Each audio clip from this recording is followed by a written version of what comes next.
नमस्कार, मी श्वेता. महाराष्ट्र कॉलिंग या विशेष कार्यक्रमात आपल्या सगळ्यांचं मनापासून स्वागत. आपल्या आयुष्यामध्ये सकारात्मकता असावी असं प्रत्येकाला वाटत असतं, पण यासाठी नकारात्मकतामुळे दूर जाणं हे खूप आवश्यक आहे. हे नेमकं कसं साध्य करायचं या आणि अशा आयुष्याच्या विविध प्रश्नांवर उत्तर देण्यासाठी दर बुधवारी आपल्या स्टुडिओमध्ये येत असतात आपल्या सगळ्यांना मार्गदर्शन करण्यासाठी सुप्रसिद्ध राजज्योतिष यांत्रिक श्री माधव गुरुजी. आज पुन्हा एकदा श्री माधव गुरुजी आपल्यासोबत स्टुडिओमध्ये आलेले आहेत. सगळ्यात आधी आपण त्यांचं स्वागत करूया. नमस्कार गुरुजी. साईराम. आदेश. आणि गूढ आयुष्याचं सरळ समाधान ही नवी मालिका ते आपल्यासाठी पुन्हा एकदा घेऊन आलेली आहे. याच्यामध्ये आज आपण अर्थात आयुष्यातील सकारात्मकता आणि नकारात्मकता याविषयी चर्चा करणार आहोत. चर्चेला सुरू करण्याआधी श्री माधव गुरुजी यांची पुन्हा एकदा ओळख मी आपल्याला करून देऊ इच्छिते. गुरुजींबद्दल बोलायचं झालं तर श्री माधव गुरुजी यांनी शुक्राचार्य ॲस्ट्रोलॉजी सेंटर दिल्ली मार्फत त्यांनी ज्योतिषशास्त्राचा विविध शाखांचा तब्बल 16 वर्षांचा अभ्यासक्रम पूर्ण करून राजज्योतिष यांत्रिक ही पदवी संपादित केलेली आहे. एक गोष्ट आवर्जून मला इथे नमूद करायची आहे ती म्हणजे हा प्रदीर्घ अभ्यासक्रम पूर्ण केलेले महाराष्ट्रामध्ये आजच्या घडीला फक्त 7 जण आहेत आणि श्री माधव गुरुजी हे त्यापैकीच एक आहेत. श्री माधव गुरुजी हे रायगड जिल्ह्यातील असून त्यांच्या घराण्याला ज्योतिष विद्या शास्त्राची परंपरा लाभलेली आहे. 7 पिढ्यांची परंपरा लाभली आहे आणि श्री माधव गुरुजी हे 7वे वंशज असून हे कार्य आणि घराण्याची परंपरा, ज्योतिषशास्त्राची परंपरा ती अतिशय खूप छान पद्धतीने पुढे चालवत आहेत. तसंच श्री माधव गुरुजी हे कायद्याचे पदवीधर सुद्धा आहेत. प्रतिभा ॲस्ट्रोलॉजी सेंटर हे पनवेल आणि दादर इथं स्थित असून श्री माधव गुरुजी हे दोन्ही सेंटरमध्ये आपली सेवा पुरवत असतात. श्री माधव गुरुजी यांना भेटण्यासाठी आपण पनवेल या सेंटरवर सोमवार ते शुक्रवार या दिवशी जाऊ शकता. तसंच प्रत्येक शनिवार आणि रविवार या दिवशी ते दादर शिवाजी पार्क इथे सुद्धा असतात. तुम्ही त्यांना भेटू शकता. आणखीन एक महत्त्वाची गोष्ट मला तुम्हाला इथे सांगायची आहे ती म्हणजे श्री माधव गुरुजी यांचं मार्गदर्शन आता आपल्याला पुण्यात सुद्धा मिळणार आहे. ऑगस्टच्या 20, 21 आणि 22 या 3 दिवशी श्री माधव गुरुजी हे पुण्यामध्ये तुम्हाला कन्सल्टेशनसाठी सुद्धा उपलब्ध असणार आहे. त्यामुळे ज्यांना कोणाला श्री माधव गुरुजी यांना भेटायचं असेल त्यांनी आजच खाली दिलेल्या नंबरवर कॉल करा आणि आपली अपॉइंटमेंट बुक करा. याशिवाय गिरनार, दत्तपीठ, नर्मदा परिक्रमा, चारधाम यात्रा अशा आध्यात्मिक साधनेसहित धार्मिक यात्रा श्री माधव गुरुजी नेहमीच नियोजित करत असतात. आपण या सगळ्या यात्रांचा सुद्धा लाभ घेऊ शकता. त्यासाठी सुद्धा आजच तुम्ही संपर्क साधू शकता. यानंतर आपण थेट चर्चेला सुरुवात करणार आहोत. गुरुजी, आजचा विषयच खूप महत्त्वाचा आहे, सकारात्मकता आणि नकारात्मकता. तर खरं तर एखाद्या व्यक्तीच्या मानसिकतेवर हे अवलंबून असतं का? काय तुम्ही याबद्दल सांगाल?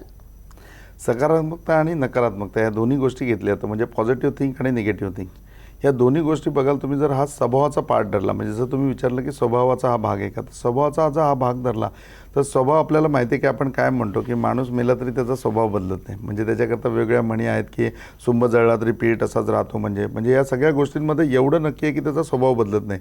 परंतु क्रियेनुसार बघाल तर त्याच्या प्रत्येक वेळेला पॉझिटिव्ह थिंक आणि निगेटिव्ह थिंक याच्यामध्ये फरक असतो पूर्णपणे. म्हणजे जो माणूस जेव्हा सकारात्मक असतो किंवा पॉझिटिव्ह असतो तोच व्यक्ती काही कालावधीनंतर एखाद्या गोष्टीच्या बाबतीत पूर्णपणे निगेटिव्ह असतो. किंवा एकच फॅक्टर धरला तर एका फॅक्टरमध्ये तो जर स्वभावाचा भाग धरला तर मग तो कायम पॉझिटिव्ह असायला पाहिजे.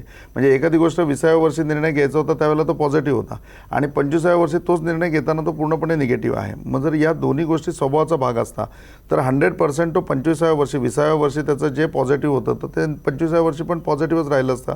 20व्या वर्षी एखादी गोष्ट निगेटिव्ह होती तर 25व्या वर्षी पण निगेटिव्ह राहिली असती. पण तसं राहत नाही. म्हणजे की त्याच्या ह्याच्यामध्ये एखादी व्यक्ती सकारात्मक राहते म्हणजे पॉझिटिव्ह विचारांनी राहते तर काही वर्षानंतर त्याच विषयाच्या बाबतीत ती व्यक्ती निगेटिव्ह विचारांची राहते. किंवा प्रत्येक परिस्थितीनुसार किंवा प्रत्येक वेळेनुसार किंवा प्रत्येक प्रश्नानुसार किंवा प्रत्येक प्रसंगानुसार त्याचे पॉझिटिव्ह थिंक आणि निगेटिव्ह थिंक हे बदलले जातात. आता हे बदलले जात असताना त्याच्यामध्ये आपण चिकार प्रकारे ते बघू शकतो की त्याच्या स्वभावाने आहे का, त्याच्या मानसिकतेने आहे का, किंवा मग परिस्थितीने कुठेतरी असं होतं आहे का, त्याच्यावरती लादलं जातं आहे का. परंतु या सगळ्याचा अभ्यास केला तर तुमच्या हे लक्षात येईल की नाही, म्हणून याच्या व्यतिरिक्त आणखीन काही कारणं आहेत की ज्या कारणांमुळे त्याचे पॉझिटिव्हनेस आणि निगेटिव्हनेस या दोन्ही गोष्टी त्याच्यावरती कार्य करतायत. तर मग त्याबाबतचा विचार केला असता तर हे पूर्णपणे उत्तर जे येतं हे ॲस्ट्रॉलॉजीमध्ये येतं. ॲस्ट्रॉलॉजीमध्ये ज्यावेळेला तुम्ही जन्माला येता त्यावेळेला जन्माला येताना तुमची कुंडली बनवली जाते आणि त्या कुंडलीमध्ये प्रत्येक वेळेला म्हणजे जन्मलग्न कुंडली असं आपण त्याला म्हणतो आणि त्या 12 ग्रहांमध्ये त्या 12 स्थानांमध्ये 12 ग्रह तुमच्या पत्रिकेमधले पूर्णपणे लिहिले जातात आणि ज्या ठिकाणी जो ग्रह असेल त्या ठिकाणानुसार त्या ग्रहाचा त्या स्थानामध्ये पूर्णपणे इफेक्ट असतो आणि तो इफेक्ट म्हणजेच एक्झॅक्टली तुम्ही एखाद्या गोष्टीच्या बाबतीत पॉझिटिव्ह असता आणि त्याच गोष्टीच्या बाबतीत एखाद्या वेळेला निगेटिव्ह असता. मग तुमचं पॉझिटिव्ह असणं तुमचं निगेटिव्ह असणं म्हणजे सकारात्मकता आणि नकारात्मकता या दोन्ही गोष्टी या तुमच्या स्वभावावरती अवलंबून नाही आहेत, तुमच्या मानसिकतेवरती अवलंबून नाही आहेत. या पूर्ण आणि पूर्ण जर अवलंबून कशावरती असतील तर तुमच्या जन्मकुंडलीमध्ये असलेल्या ग्रहस्थितीवरती, तुम्ही ज्यावेळेला जन्माला आला त्यावेळची जन्माची जी स्थिती आहे त्या स्थितीवरती, त्यावेळेला जे नक्षत्र आहे त्या नक्षत्रावरती, त्यावेळेला नक्षत्राचा जो स्वामी आहे त्या नक्षत्राच्या स्वामीवरती, एवढ्या फॅक्टरनी या सगळ्या गोष्टी इफेक्टिव्ह असतात. म्हणजे तुम्ही सकारात्मक आहात किंवा तुम्ही नकारात्मक आहात या गोष्टी खरोखरी तुमच्या हातामध्ये नाही आहेत. कितीतरी वेळेला असं आपल्याला बघायला मिळतं की समाजामध्ये एखाद्या माणसाच्या बाबतीत व्याख्या केली जाते की अरे नाही तो खूप निगेटिव्ह आहे, तो काही बोलला ना की तो त्या याच्यामध्ये म्हणजे निगेटिव्हच बोलेल, किंवा तो बोलेल ना तसं होतंच, तो चांगलं बोललेलं कधी काही होत नाही पण तो निगेटिव्ह बोलेल तसं होईल. म्हणजे त्याला वाचासिद्धी असते, तो बोलतोय आणि तसं होतंय, तर मग तो पॉझिटिव्ह बोलल्यावर पण पॉझिटिव्ह झालं असतं. पण लोक म्हणतात नाही तो कधी पॉझिटिव्ह बोलतच नाही, तो निगेटिव्हच बोलतो. आणि तो जो निगेटिव्ह बोलतो ना तो त्याचा पूर्णपणे आपल्याला अनुभव येतो की तसं होतंच. नाही तर एखाद्या माणसाचा पायगुणच असा असतो की तो आला ना की त्याच्या पाठीमागे काय ना काय विघ्न येणारच. किंवा एखादा पाहुणा असा असतो की तो कुणाकडे आला पाहुणा त्याच्यानंतर दिवसभर त्याच्याकडे लाईन लागते. मग त्याप्रमाणे म्हणजे असं असतं की एखाद्या माणसाचा पायगुण त्याच्यावरनं ठरला जातो. मग ह्या सगळ्या गोष्टी सकारात्मक आणि नकारात्मक असू शकतात. एखादी व्यक्ती सकारात्मक असू शकते, एखादी व्यक्ती नकारात्मक असू शकते. परंतु या दोन्ही गोष्टी मग त्याच्यामध्ये स्वभाव तर येऊ शकत नाही ना की ह्याचा स्वभाव असा आहे म्हणून तो आल्यानंतर असं होतं, या व्यक्तीचा स्वभाव असा आहे म्हणून तो झाल्यानंतर निगेटिव्ह होतं, असं म्हणता येणार नाही. तर याच्या पाठीमागे ग्रहांची जी स्थिती आहे, याच्या पाठीमागे त्याच्या पत्रिकेमधला जो बेस आहे, त्यावेळची जी ग्रहस्थिती आहे, त्यावेळचं जे त्याचं नक्षत्र आहे आणि त्या नक्षत्राला त्या पत्रिकेला धरून तो आयुष्य व्यतीत करतोय, त्याच्यामधल्या चढ उतारांवरती, त्याच्यावरती होणाऱ्या चेंजेसमध्ये, त्याच्यामध्ये होणाऱ्या म्हणजे की युतींमध्ये ह्या सगळ्या गोष्टींचा इफेक्ट सकारात्मक आणि नकारात्मक माणसाच्या पूर्णपणे म्हणजे की दैनंदिन व्यवहारावरती, त्याच्या ईच अँड एव्हरी बॉडी लँग्वेजवरती, त्याच्या विचारांवरती, त्याच्या बोलण्यावरती, त्याच्या स्वभावावरती 100% होत असतो. नाही, नक्कीच. खरं तर सकारात्मकता याचे नेमके कोणते फायदे आहेत, सकारात्मक दृष्टिकोनाचे, आणि नकारात्मक दृष्टिकोनाचे नेमके कुठले तोटे आहेत, काही सांगू शकाल का? 100% मॅडम. सकारात्मकता आणि नकारात्मकता या दोन्ही गोष्टींमध्ये खूप फरक आहे. आता म्हणजे की स्टील बाय आपण जर बघितलं तर या गोष्टीमध्ये चेंजेस आपणच आणू शकतो. हा पहिला भाग आपण डोक्यामध्ये आणायला पाहिजे की निगेटिव्ह विचार आपल्या डोक्यामध्ये येत असतील, वारंवार आपण एखाद्या गोष्टीमध्ये निगेटिव्ह होत असो, तर आपण निगेटिव्हमधनं पॉझिटिव्हमध्ये यायला पाहिजे. आणि हे पॉझिटिव्हमध्ये येणं जर कुणाच्या हातामध्ये असेल तर ते 100% तुमच्या हातामध्ये आहे. म्हणजे की तुम्ही त्याच्यामधनं निगेटिव्ह थिंगमधनं पॉझिटिव्ह थिंगमध्ये येऊ शकता. आता तुम्ही सकारात्मक विचारांचे पहिले फायदे बघाल तर सकारात्मक असलेली व्यक्ती कायम एकनिष्ठ असते. ती कुठेही इकडे तिकडे पळून जात नाही, ती एका ठिकाणी स्थित असते, एका ठिकाणी पूर्णपणे एकनिष्ठ असते. दुसरा फायदा असतो की सकारात्मक राहिल्यानंतर विचार आशावादी असतात, त्यामुळे माणसामध्ये पेशन्स असतात. कुठल्याही गोष्टीचे ते वाट बघू शकतात, ज्याला आपण श्रद्धा आणि सबुरी म्हणतो की त्यांची श्रद्धा खूप चांगली आहे आणि त्याच्याबरोबर त्यांची वाट पाहायची म्हणजे की मानसिकता पण आहे. आणि तिसरं पार्ट म्हणजे की याला पेशन्स आपण म्हणतो. आणि तिसरं पार्ट जे त्याच्या जीवनामध्ये येतं ते तिसऱ्या पार्ट हा अतिशय महत्त्वाचा आहे की त्याच्या याच्यामध्ये कुठलाही तो उतावळेपणा करत नाही. म्हणजे प्रत्येक गोष्टीमध्ये तो स्थित असतो, प्रत्येक गोष्टीमध्ये तो स्थिर असतो आणि प्रत्येक गोष्टीमध्ये तो यशस्वी होतो. म्हणजे पॉझिटिव्ह थिंगचा हा फायदा आहे की तुम्ही प्रत्येक गोष्टीमध्ये यशस्वी व्हाल. प्रत्येक गोष्टीमध्ये ज्या गोष्टी करता तुम्ही प्रयत्न करता ते तुम्हाला प्राप्त होईल आणि तुम्ही आयुष्यामधल्या प्रत्येक घटकाच्या वेळेला आनंदी असाल. हे सर्वात महत्त्वाचं आहे की तुम्ही आनंदी असणं, हे एक गोष्ट आपल्याला सकारात्मक विचारांमध्ये बघायला मिळतात. आता हेच जर एखादी व्यक्ती नकारात्मक असेल तर नकारात्मक बिलकुल याच्या विरुद्ध स्थिती असते की नकारात्मक माणूस तुम्हाला कधीही एकनिष्ठ भेटणार नाही. तो कुठेही तुम्हाला एकनिष्ठता त्याच्यामध्ये नसते. मग तो सारखा इकडे तिकडे तिकडे तिकडे उड्या मारत असतो किंवा फिरत असतो आणि मग त्याच्यामुळे त्याचे ओपिनियन स्वतःची बदलत असतात. त्याचे पाठीमागचे म्हणजे की प्रत्येक वेळेला तो जे फॉलो करत असतो त्या गोष्टी बदलत असतात आणि त्याच्यामुळे यशापासून तो प्रत्येक वेळेला एक एक पाऊल पाठीमागे चाललेला असतो. मग तो निराशावादी होतो, त्याच्यामध्ये कुठल्याही गोष्टींची आशा नसते, कारण तो असा एका जागेवर स्थिर नसल्यामुळे कुठलेच रिझल्ट त्याला मिळत नाही. मग रिझल्ट मिळत नाही त्यामुळे कसं होतं की त्याचे पेशन्स लूज होऊन जातात. एकदा पेशन्स लूज झाले की तुम्ही नैराश्याकडे येता. एकदा नैराश्यामध्ये तुम्ही आले की मग त्याच्यानंतर सुसाईड, आता जे एन्झायटी वगैरे आपण सगळं ऐकतो, ह्या सगळ्यांनी माणूस ग्रासला जातो. मग त्याच्यामध्ये कुठेतरी तो डिप्रेशनचा शिकार बनतो. मग डिप्रेशनवरती ट्रीटमेंट घ्या किंवा मग त्याच्या पुढे जाऊन काही लोक त्याच्यामध्ये सुसाईड करतात. या सगळ्या गोष्टींच्या पाठीमागे सर्वात महत्त्वाचं कारण कुठलं असेल तर तुमची नकारात्मकता. तुम्ही एखाद्या गोष्टीचा नकारात्मक विचार करता आणि त्या नकारात्मक विचारांमधनं तुम्ही एवढे निगेटिव्ह होत जाता की पॉझिटिव्ह तुमच्या लाईफमध्ये काही राहत नाही. हालाकी तुमचं सगळं पॉझिटिव्ह असतं पण तुम्ही निगेटिव्हमध्ये निघून जाता. आणि तिसरा या गोष्टीचा इफेक्ट होतो म्हणजे की जर तुम्ही सायमल्टेनियस बघितलं तर शारीरिक याच्यामध्ये त्रास तुम्हाला होतोच, त्याच्यानंतर मानसिक त्रास तुम्हाला होतोच आणि प्लस तुम्ही निगेटिव्ह असल्यामुळे आर्थिकसुद्धा तुम्हाला पूर्णपणे त्रास होतो. सामाजिक जे काही मूल्यांकन असतं, लोकांचं तुमच्याबद्दल जो काही एक रिस्पेक्ट असतो किंवा लोकांचं तुमच्या बाबतीत काही ओपिनियन असतं, ते ओपिनियन दिवसेंदिवस बदलत जातं. तुमचा जो दर्जा समाजामधला आहे तो तो खाली होत जातो आणि एक दिवस असं होतं की समाजामध्ये तुमची काही व्हॅल्यू राहत नाही. म्हणजे समाज तुम्हाला एका साईडला पूर्णपणे करून देतो, दुर्लक्षित करतो तुम्हाला. हे दुर्लक्षित होणं, या सगळ्या गोष्टींपासून आपण लेस होणं, या सगळ्या गोष्टींपासून आपण पाठीमागे जाणं, ह्या सर्व गोष्टींचा इफेक्ट लाईफवरती आणखीन जोराने होतो आणि तुमचा एक नकारात्मक विचार तुम्हाला चांगल्या जीवनाकडनं वाईट परिस्थितीमध्ये म्हणजे मृत्यूकडे तुम्हाला घेऊन जातो. सुसाईड याच्यामध्ये होऊ शकतं, एन्झायटीसारखे सगळ्या गोष्टींमध्ये, डिप्रेशनमध्ये जाणं, ह्या गोष्टी त्याच्यामध्ये होऊ शकतात. आणि चांगलं जीवन जे काही पॉझिटिव्ह आहे किंवा जे काही चांगलं कार्य तुमच्या हातून घडणार आहे त्या सगळ्या गोष्टीला तुम्ही मुक्ता.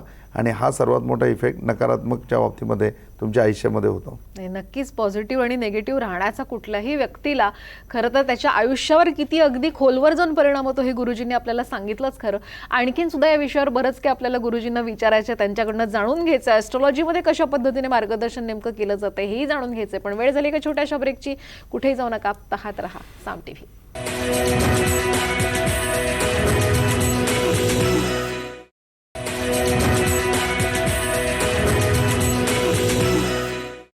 ब्रेक नंतर पुन्हा एकदा महाराष्ट्र कॉलिंगमध्ये आपल्या सगळ्यांचं मनापासून स्वागत. खरं तर खूप छान सुंदर चर्चा आपली चालू आहे. नेगेटिव्हिटी आपल्या आयुष्यात न जावी हे प्रत्येकाला वाटत असतं, पण 100% मग ॲस्ट्रॉलॉजीचा आपण यामध्ये सहारा घेऊ शकतो का? दुसरं कुठलं गोळीच अवेलेबल नाही आहे. म्हणजे या ह्याच्यामध्ये तुम्ही गेल्यानंतर नकारात्मकता घालवण्याकरता की तुम्हाला मग बाकी सगळ्या ट्रीटमेंट वगैरे आहेत, पण सकारात्मकता आणणारी कुठलीही ट्रीटमेंट नाही आहे. सकारात्मकता आणणारी ट्रीटमेंट आहे ही तुम्हाला ॲस्ट्रॉलॉजीमध्येच मिळू शकते. आणि या 3 दशकाचा एक्सपिरियन्स मी तुम्हाला सांगेन की ॲस्ट्रॉलॉजर ही जी एक भूमिका आहे किंवा ॲस्ट्रॉलॉजर हे एक पात्र आहे किंवा हे कॅरेक्टर आहे, हे सर्वात मॅडम हार्ड आहे. सर्वात हार्ड याच्याकरता आहे की आम्हाला ज्यावेळेला ॲस्ट्रॉलॉजी शिकवलं जातं, तासनतास आमचे लेक्चर चालतात, त्याच्यामध्ये आम्हाला हे प्रामुख्याने शिकवलं जातं की एखादी गोष्ट निगेटिव्ह आहे, म्हणजे समोरच्या माणसाचं आयुष्य किती पॉझिटिव्ह असेल किंवा किती निगेटिव्ह असेल, ते जर खरंच्या खरं जसं आहे तसं त्याला वाचून दाखवलं ना, तर तो तिकडनं त्याच्या घरी जाऊ शकत नाही. म्हणजे तुमच्या ऑफिसमधून तो जेमतेम बाहेर पडेल, पण तो घरी पोहोचणार नाही, इतकं ते भयानक आहे. म्हणजे तर मग त्यामधले निगेटिव्ह जी गोष्टी आहेत, त्याच्यामधले जे काही निगेटिव्ह फॅक्टर्स आहेत, ते सगळे निगेटिव्ह फॅक्टर त्याला सांगायचे असतात. परंतु भविष्य बघायला आमच्याकडे आला आहे, म्हणजे आम्हाला त्याला खरं काय ते सांगायला पाहिजे. खोटं सांगून तर काही उपयोग नाही आहे. म्हणजे मग ते खरं सांगत असताना इतकं इझिली सांगावं लागतं किंवा ते निगेटिव्ह इतकं पॉझिटिव्ह करून सांगावं लागतं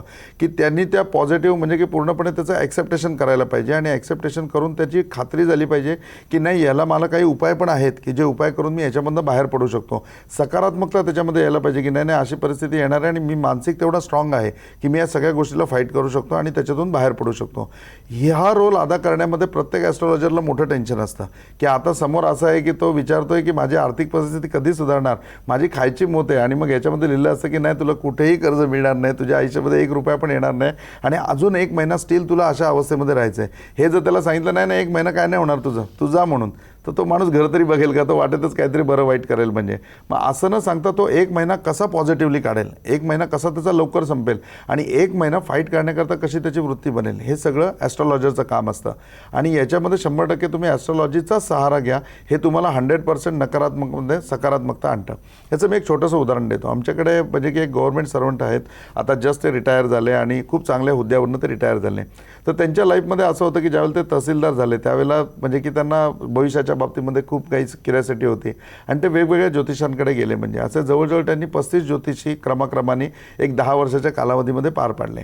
आणि या 35च्या 35 ज्योतिषांनी एक गोष्ट त्यांना कॉमन सांगितली की त्यांना पॉझिटिव्हने सांगितलं की तुम्ही सरकारी नोकरीमध्ये घर मिळेल, गाडी मिळेल, त्याच्यानंतर तुम्हाला चांगला मानसन्मान मिळेल, तुम्हाला लाल दिव्याची गाडी मिळेल वगैरे वगैरे वगैरे सगळं.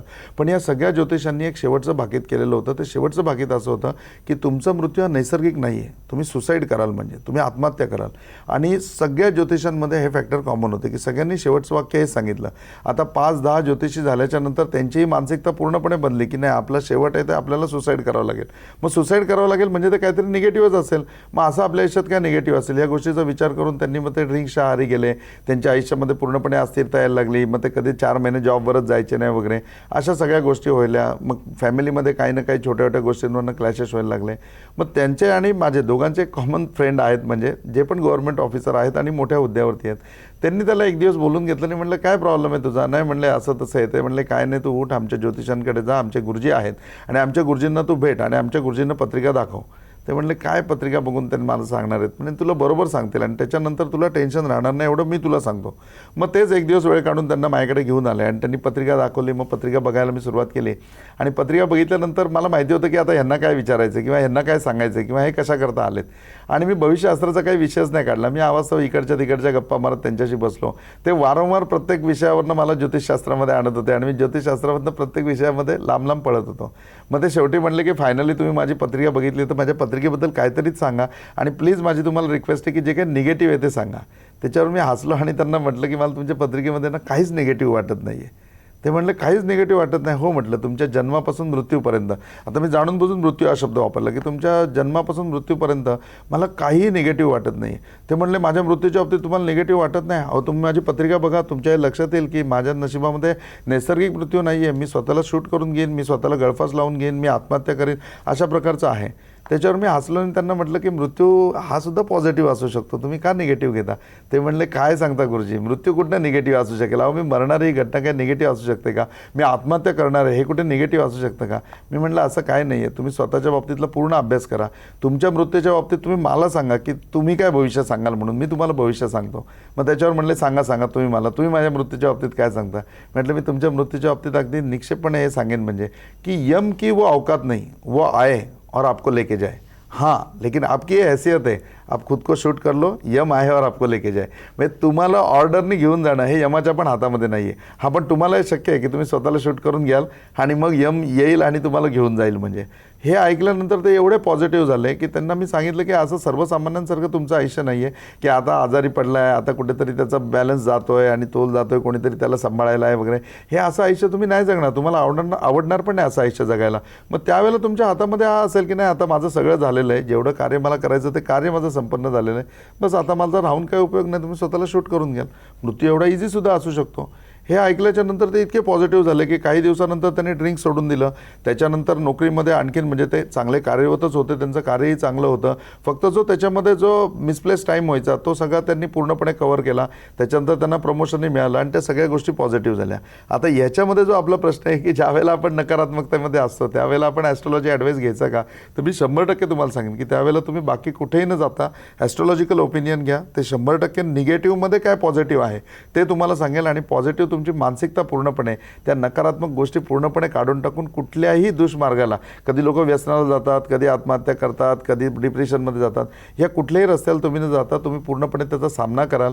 कुठेही तुम्ही म्हणतात ना असं की जसा वारा येईल तशी पाठ फिरवली, तुम्ही कुठेही पाठ न फिरवता पूर्णपणे त्याच्याशी फाईट करू शकाल. नाही, नक्कीच. खरं तर खूप छान मार्गदर्शन तुम्ही केलं. पण आता मुळात म्हणजे महत्त्वाचा प्रश्न ज्याची सगळी प्रेक्षकही वाट पाहतायत ते म्हणजे उपाय नेमके कोणते आहेत ॲस्ट्रॉलॉजीमध्ये जेणेकरून या निगेटिव्ह माइंडसेटमधनं आपण बाहेर पडू शकतो. उपायाच्या बाबतीमध्ये ॲस्ट्रॉलॉजी 100% मार्गदर्शन करणारं मार्गदर्शन करणारं शास्त्र आहे आणि या शास्त्रानुसार जर तुम्ही बघितलं तर याच्यामध्ये ॲस्ट्रॉलॉजी सर्वात पहिली गोष्ट म्हणजे ज्यावेळेला सांगते की तुम्ही नकारात्मकता आहे किंवा तुम्हाला निगेटिव्ह वाटतंय की आपले विचार पूर्णपणे निगेटिव्ह व्हायला लागलेत, आपल्या बाबतीमध्ये होणारी प्रत्येक घटना निगेटिव्ह व्हायला लागते, त्यावेळेला सर्वात पहिले तुम्ही काय करता, इकडे तिकडे कुठेही डिस्टर्ब न होता तुम्ही ॲस्ट्रॉलॉजीमध्ये या. त्याचं कारण पहिले जाणून घ्या की तुमच्या आयुष्यामध्ये ही निगेटिव्हता का आहे, म्हणजे तुमच्या याच्यामध्ये एवढी नकारात्मकता का आलेली आहे. निगेटिव्हनेस याची बरीच कारणं असू शकतात ज्या कारणांचा तुम्ही विचार करू शकत नाही किंवा तुम्हाला कदाचित पहिल्या मीटिंगमध्ये ही पटवूही शकत नाही, परंतु पुढे जाऊन तुम्ही ज्यावेळेला विचार कराल त्यावेळेला त्या नकारात्मकतेची सगळी कारणं तुम्हाला लक्षात येतील आणि त्याच्यावरती जी काही उपाययोजना आहे ती ॲस्ट्रॉलॉजी 100% तुम्हाला गाईडलाईन करेल. आता याच्यामध्ये असं नाही की तुम्ही आले म्हणजे लगेच तुम्हाला हे रत्न वापरा आणि तुम्ही डिप्रेशन तुमचं निघून जाणार आहे किंवा तुम्ही नकारात्मकनं पॉझिटिव्हमध्ये होणार आहे. 100% असं होणार नाही म्हणजे. पण हां, एवढं 100% आहे की ॲस्ट्रॉलॉजीमध्ये तुम्ही आल्यानंतर त्याच्यावरती उपाययोजना तुम्हाला त्या प्रकारे सगळ्या सांगितल्या जातात. ह्याच्यामध्ये मेडिटेशनचा मॅडम प्रामुख्याने फायदा होतो, म्हणजे की यामध्ये आल्यानंतर प्रत्येकाला आम्ही सर्वात पहिले सांगतो की तू मेडिटेशन कर. म्हणजे मग मेडिटेशन त्याला येत नसेल तर त्याला मेडिटेशन शिकवतो आम्ही आणि याकरता कुठलाही चार्ज तिथे घेतला जात नाही. ह्याच्या व्यतिरिक्त आपल्या शरीरामध्ये 72,000 नाड्या आहेत आणि या 72,000 नाड्या पूर्णपणे कंट्रोलमध्ये ठेवण्याचं काम असेल तर 3च नाड्यांचं आहे, ज्याला आपण इडा, पिंगला आणि सुषुम्ना म्हणतो. तर याच्यामधले ह्याचा नाडी प्राणायाम येतो की या 3 नाड्यांवरनं पूर्णपणे 72,000 नाड्या कंट्रोल करणं. ह्या सगळ्या गोष्टींकरता नाडी प्राणायाम जो आहे तो नाडी प्राणायाम आम्ही त्याला शिकवतो. तो नाडी प्राणायाम झाल्यानंतर जो शारीरिक इफेक्ट या निगेटिव्हिटीचा त्याच्यावरती होत असतो, त्याच्यामधनं तो बाहेर येतो. त्याच्यानंतर मग याच्या पुढे जाऊन उपाय की त्याच्यामध्ये वेगवेगळे असे मंत्र आहेत, म्हणजे अनेक प्रकारचे महामृत्युंजय मंत्र आहेत. म्हणजे असं नाही की आपण जो म्हणतो महामृत्युंजय मंत्र तो एकच आहे. अनेक प्रकारचे महामृत्युंजय मंत्र आहेत की जे मानसिकदृष्ट्या तुमच्यावरती आलेलं जे संकट आहे की ज्याच्यानं तुमचा जीव जाऊ शकतो, याच्यामधनं तुम्हाला बाहेर काढू शकतात. त्या मंत्राचं पुनश्चरण आम्ही त्यांना करायला सांगतो. ते पुनश्चरण करून त्यांना फायदा होतो. याच्या व्यतिरिक्त सुदर्शन नावाचा यज्ञ आहे, जो सुदर्शन नावाचा यज्ञ करून डेफिनेटली तुम्ही नकारात्मकतामधनं सकारात्मकतामध्ये पूर्णपणे डायव्हर्ट होऊ शकता. याच्या व्यतिरिक्त अशा अनेक उत्तम साधना आहेत, म्हणजे की एक नरसिंह स्तोत्र म्हणून याच्यामध्ये खूप प्रभावी येतं. बघितलं तर भगवत प्रल्हादांच्या आयुष्यामध्ये तसंच होतं, म्हणजे की पूर्णपणे अशी परिस्थिती होती की आता देवाचं नाव घेणं याच्यामध्ये काय नकारात्मकता किंवा सकारात्मकता असू शकते, पण देवाचं नाव घेण्यावरनं त्यांच्यावरती जीव जाण्याचा प्रसंग आलेला होता. आणि त्यावेळेला त्या खांबामधनं नरसिंह भगवान प्रगट झाले. तर नकारात्मक म्हणजे की जी काही तुमच्यामध्ये विचार आहेत ते विचार घालवण्याकरता किंवा नकारात्मक परिस्थिती बदलण्याकरता आणि सकारात्मक होण्याकरता नरसिंह स्तोत्र किंवा नरसिंहाचे वेगवेगळ्या प्रकारचे 3 याग केले जातात. हे नरसिंह याग याच्यामध्ये पूर्णपणे लाभदायक होतात आणि त्याचासुद्धा चांगला वापर किंवा त्याचासुद्धा चांगला परिणाम तुमच्या आयुष्यामध्ये तुम्ही घडवू शकता आणि नकारात्मकतामधनं पूर्णपणे सकारात्मकतामध्ये येऊ शकता. आणि या सकारात्मकतामध्ये एकदा तुम्ही आलात ना की याच्यामध्ये प्रचंड ताकद आहे. बघा 5च पांडव होते आणि 100 कौरव होते.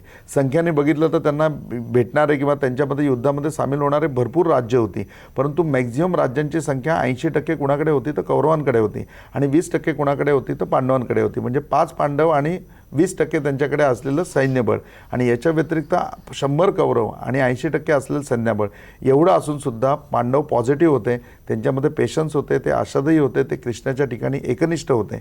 आणि एक्झॅक्टली याच्या अपोजिट परिस्थिती कौरवांच्या बाबतीमध्ये होती. शेवटी युद्धाचे परिणाम एवढं सगळं शक्ती असताना 100 कौरव असतानासुद्धा विजय 5 पांडवांचा झाला. म्हणजे विजय हा नेहमी सकारात्मकतेचा होतो. आणि आपण नकारात्मक जरी असलो तरी नकारात्मकता आपण सकारात्मकतेने जायला पाहिजे. कुठेतरी आपण ही नकारात्मकता स्वतःहून पहिले कबूल करून घ्यायला पाहिजे की हो आपल्यामध्येही आहे, आणि ती एकदा आपल्यामध्ये आहे तर त्याच्यानंतर ॲस्ट्रॉलॉजी मार्गदर्शन हा त्याच्यावरती 100% रामबाण उपाय असा आहे. आणि तो तुम्ही उपाय 100% ज्यावेळेला तुमच्या आयुष्यामध्ये नकारात्मकता असेल तर याच्यामध्ये जे मेडिटेशन शिकवलं जातं ते शिका, नाडी प्राणायाम शिकवला जातो तो नाडी प्राणायाम शिका. नक्की तुम्ही पॉझिटिव्ह राहाल आणि एकटे पॉझिटिव्ह होणार नाही तर तुमचं अख्खं कुटुंब हे 100% पॉझिटिव्ह होईल. तुमची एकट्याची प्रगती होणार नाही तर तुमच्याबरोबर अख्ख्या कुटुंबाची प्रगती होईल. नाही, नक्कीच खऱ्या अर्थाने खूप छान मार्गदर्शन तुम्ही केलं. तुम्हाला सुद्धा तुमच्या आयुष्यातली नकारात्मकता जावी असं जर वाटत असेल तर श्री माधव गुरुजी यांचं मार्गदर्शन तुम्ही घेऊ शकता. श्री माधव गुरुजी आता पुण्याला सुद्धा त्यांची वेळ तुम्ही घेऊ शकता. यासाठी पुन्हा एकदा तुम्ही तारीख लिहून घ्या. 20, 21, 22 ऑगस्ट या दिवसांमध्ये श्री माधव गुरुजी पुण्यात आहेत. तर नक्कीच आजच तुम्ही अपॉइंटमेंट घेऊ शकता. याशिवाय त्यांच्या विविध यात्रा सुद्धा, धार्मिक यात्रा सुद्धा असतात. या यात्रेमध्ये श्री माधव गुरुजी यांच्यासोबत तुम्ही स्वतः प्रवास करू शकता. खरंच खूप छान मार्गदर्शन केलं. इथे आलात त्याबद्दल मनापासून धन्यवाद. साईनाथ आप सबकी भली करे, गुरु गोरक्षनाथ आप सबकी भली करे, श्री गुरु निरंजननाथ विजय तेतराम आदेश. नाही, नक्कीच महाराष्ट्र कॉलिंग मध्ये वेळ झाली इथेच थांबण्याची. तुम्ही कुठेही जाऊ नका, पाहत रहा साम टीव्ही.